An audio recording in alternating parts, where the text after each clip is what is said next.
En mélangeant les ingrédients du film social classique avec un sentiment de danger vu notamment dans la maison de François Ozon, Laurent Cantet tacle plusieurs sujets sensibles sur la jeunesse d'aujourd'hui tout en maintenant l'intérêt du spectateur. En utilisant la menace planante comme fil conducteur, le réalisateur évite également de trop insister sur les messages socio-culturels et esquive le piège de la morale à 4 francs.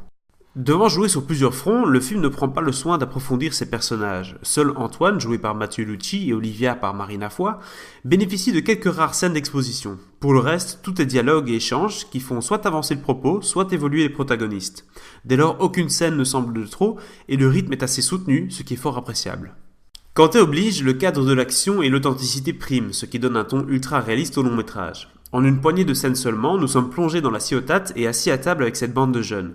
Coécrit avec Ramba Campillo, les dialogues sont soignés et parfois tranchants sans pour autant sortir de l'ordinaire, correspondant tout à fait au milieu et aux intentions des personnages. Selon moi, le seul problème du film vient d'Olivia, qui inutilement est une dramaturge à succès venue donner une formation dans le Sud afin de trouver de l'inspiration pour son prochain roman.